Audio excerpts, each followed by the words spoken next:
Hey guys, how you doing? Gavin Timms with REI Network. Hope you are doing well. Right, we're back with another episode, and I put out a message in the last video that I did about, hey, what do you want to see? What do you want to do more of? And a few people did come back with, more calls, right? I think that's especially if you're newer. The ability to be able to pick up the phone and ask questions, nothing crazy. I'm not a script kind of guy. I just like to, build a rapport.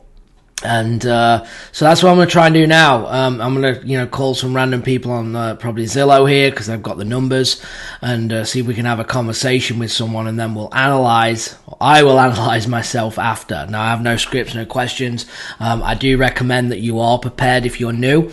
Maybe write some of your favorite questions down. And then what I want you to do is just engage. Okay, I want you to engage with the seller, just like talking about anything, and then you can just say, hey, do you mind if I ask you a few questions? You can frame it better at the start. Hey, I seen your property at 123 Main Street. Do you have a minute? Yes, I do. Look, I'm just going to ask you a few questions to gather some more information to see if this is something I'm going to be interested in. The seller will say, yeah, no problem. And then you can start asking them questions. So you can set that up depending on your experience, okay? But don't overthink this. And this is live. I haven't sent him a text, never reached out. I'm gonna jump on Zillow here. I just pulled up a property actually that's pretty close to me that I would buy, and it's actually contingent, meaning that it's under contract. So I'm gonna call the agent and see if it falls through. I want to make an offer, see if he engages. I don't know. We'll see how that conversation goes, and then if not, I'll try and grab another one. Obviously here I'm relying on someone to answer the phone for this to work. Okay, so let's jump straight in and kind of go at this. I will have to, by the way, before this goes out, I will have to kind of mute out the person's name and the address, but then you'll hear the rest of the conversation. That's kind of the plan. All right, so this one's actually a realtor. It's listed, it's contingent, but it has fallen through once already, and it does need work. It's in a good area. So, I just selected it and thought, why not? Let's call this guy, okay? So let's see if he answers. Okay, I'm just typing in the number if you're listening on the podcast here, so bear with me. Okay.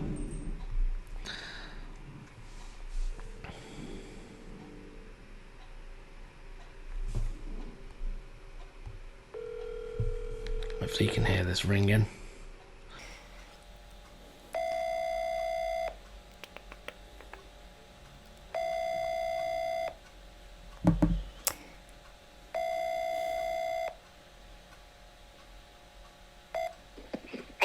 All right, he didn't answer. Okay, let's try another one. I'm going to jump on here. Let me select another one.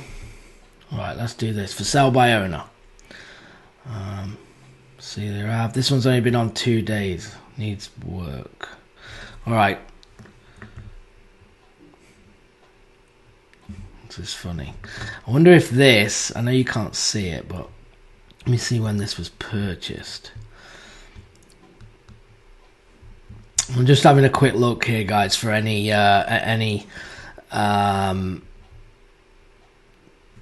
history. Last sale. He bought it for 20 grand back in August, and it looks like it's a disaster, and he's asking 106,000 for it. So this might be an investor. I'm not sure. So I don't know. Let's see if he answers here. Let's call him 7346. So this is for sale by owner.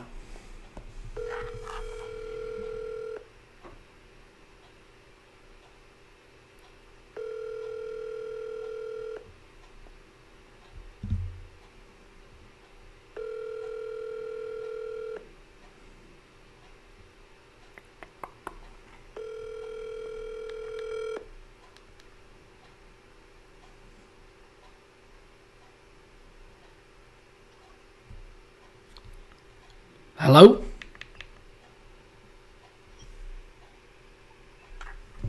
Hello?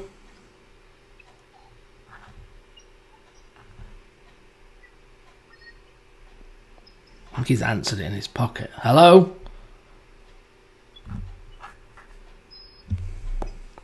I'm going to call that right back. He answered, but it was like if it was in his pocket.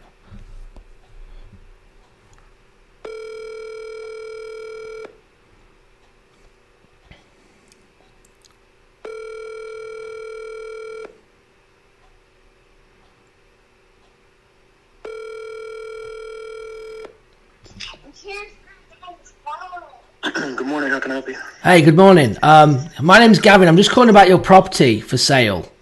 Okay. Is now a good time? Have you got a minute to ask a few questions?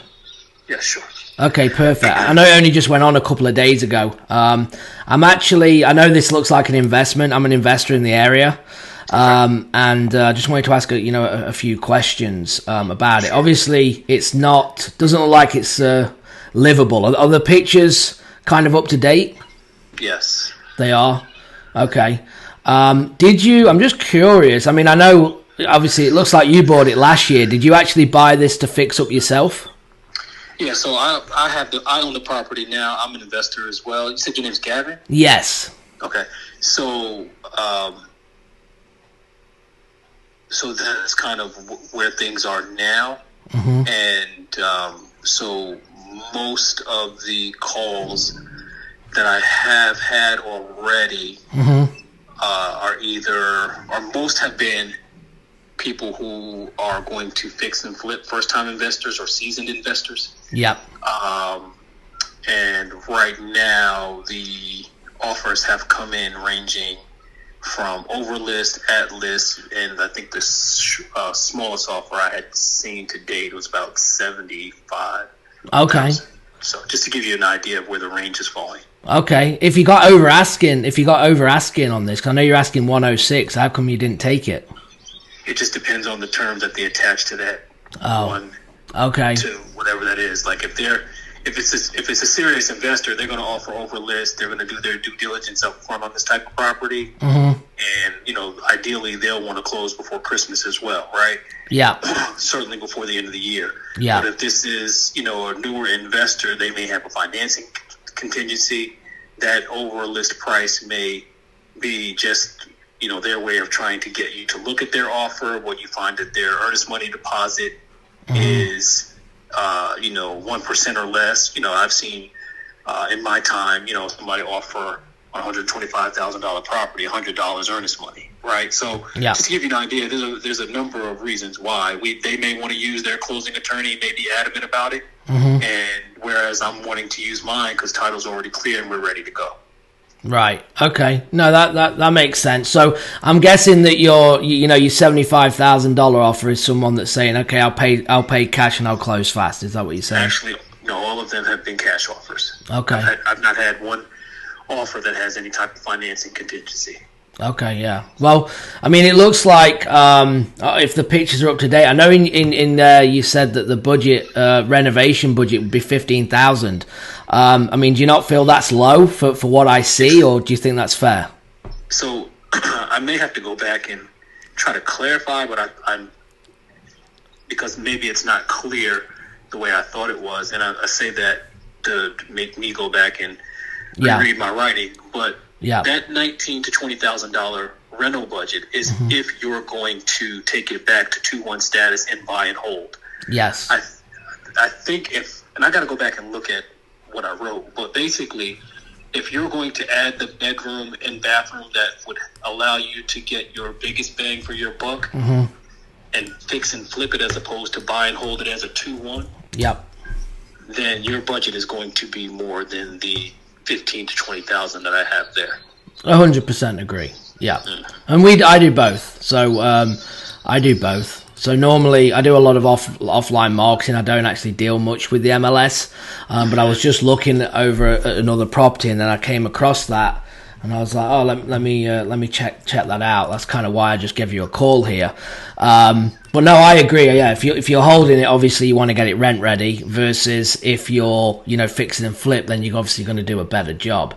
I mean, I know the area well as well. I mean, it's I've just lost it. I was just on Zillow here. Is it off 37th? Hold on. I just had it. Bear with me. Just had a question. It's off. Was it 37th? Sorry. Let me see. Yeah, okay, there we are. I mean, do you feel that though?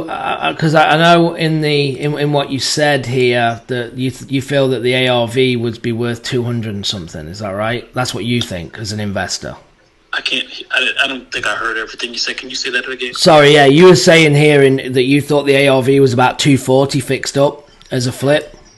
240. I give the low end on my ARVs because I think if you look at it, you'll see that there are some higher ARVs. I'd rather give a lower ARV, and then everybody, I'm assuming, is doing their due diligence anyway. In this case, that people do their due diligence up front. Yeah. You know, there are sales there that support a 260 and above ARV. Yeah. So if I report 260, but then you see 240, you're like, wait a minute. But if I say 240 and you see 260, you say, okay, no, this is a real opportunity. No, absolutely. No, I agree. And every investor, if they know what they're doing, they should do the due diligence. At the end of the day, it comes down to opinions, right? You know, I know that. So, that's why I have it at 240. Okay. No, that makes sense. You know, I was just looking. I'm just interested to see if I could actually see. I know there's some actives up, but I was just looking to see what actually sold. Because I think you're right. I think we've got to obviously add some square footage on there, probably, and make it at least a 3132 to get up to that ARV. That's why, obviously, the Renault would be bigger. But all right, well, cool. Let me. How many are you buying right now? Just on a side note, are you always looking for more property? Do you have anything else that you're looking to sell? I've got a couple properties in other areas of the Southeast, but yes, I'm always looking to buy. I'm always looking to sell. All right. Okay. Well, look. Vacant lots, a couple houses, things like that, and a lot of multifamily. Okay. Are you doing this full time? Yes. Okay. Good. Well, look, I do a lot of marketing myself, so I don't buy everything. I just bought one actually off Reynolds and 64th, but we held that. And you know, I do a lot of stuff, so I get some stuff, and like I said, I wholesale some stuff as well. So if you want me to keep your name and number, if I get anything, I can give you a shout to see if you're interested as well, if that works. Same here. Yeah. And sorry, what was your name? Awesome. Perfect. Well, I'm going to save your number, and I'm going to look at this a little harder, but I think, you know, if you, just my opinion on it, that if you're getting over for what I see for the renovation, if you're getting, for what it's worth, if you're getting over 106 asking cash, I'd take it. That's just me. Okay. So, well, I certainly appreciate that. No worries. All right, bud, you have a good one, and we'll be in touch, all right? All right, man. Thank you very much. You have a good one. Bye-bye. All right, you too. Bye-bye. All right, guys, so it's easy. Sorry about that bang. I'm sure that probably just hurt your ears. It's pretty easy, right? That was sell by owner. Never spoke, never texted the guy. I could see from the pictures needs a ton of work, and he's BSing me as well. I get the game, so I tried to call him out on it a little bit. Why didn't you accept it? If you're getting over asking, why did you not accept this already? And do that. So. Yeah, well, let me know what you think. Put in the comments. I know this is going out as a podcast, and hopefully you get something from this. But it's just having conversations, guys. Having questions. He was seasoned. I had to hold my own, control the conversation.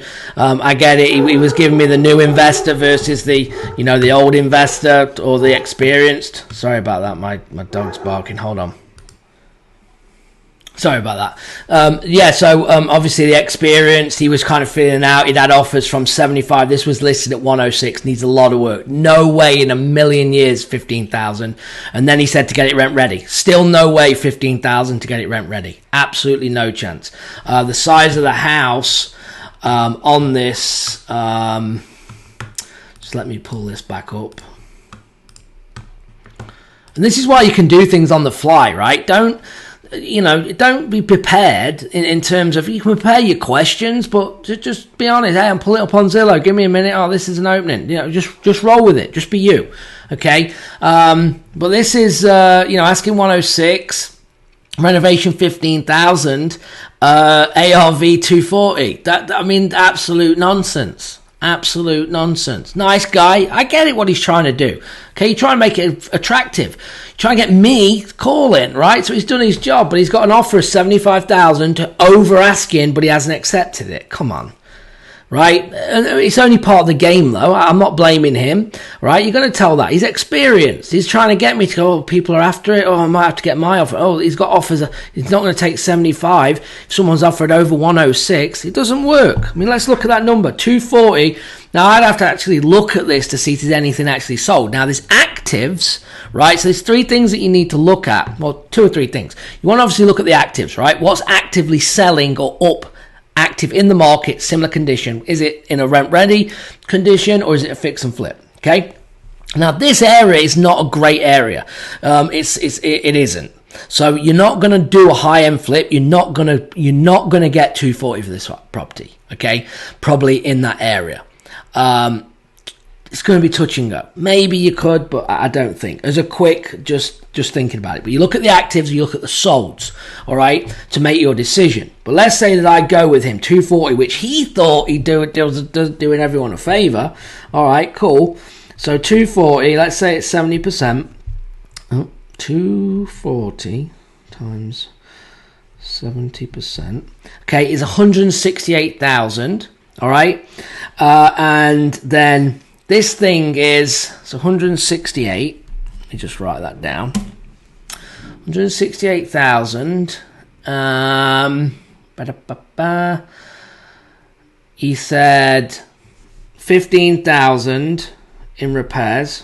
Okay, so at 153, and I bought it at 106, then I'd be making a killing based on that, right? But that's not the case. Okay, so it's 1,288 square foot, and it needs at least probably 30. I mean, this thing's horrendous. It needs at least 40,000, minimum 40,000. Okay, in my opinion. So then, if you look at 40,000, you do the 240 to 70%. That's 168 minus 40. Okay, is 128. There's still room.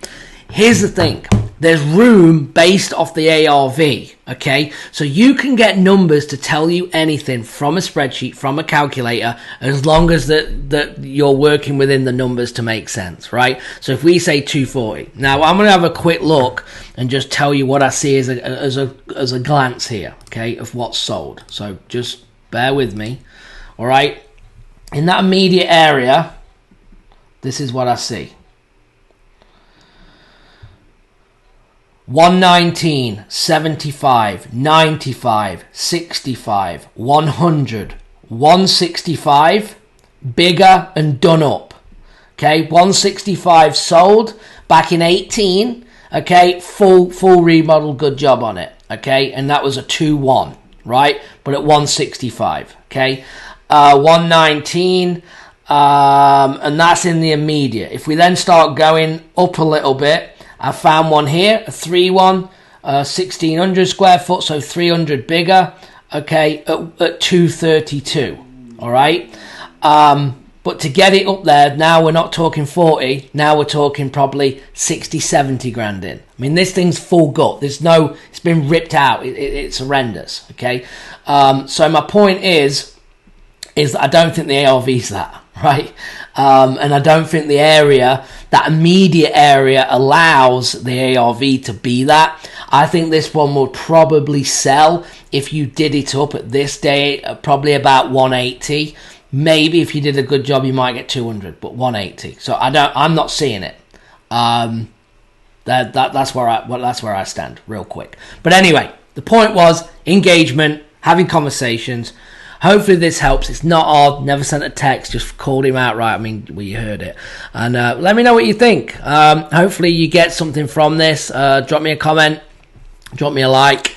I don't mind doing these. I can do them all day. And go from there. But you'll see the engagement. Also, buyer. Okay, I know he's an investor. We got out that early. He paid $20,000 for this. And I guarantee you see the state of it. $20,000 he paid. Yeah. He might only bought that last year.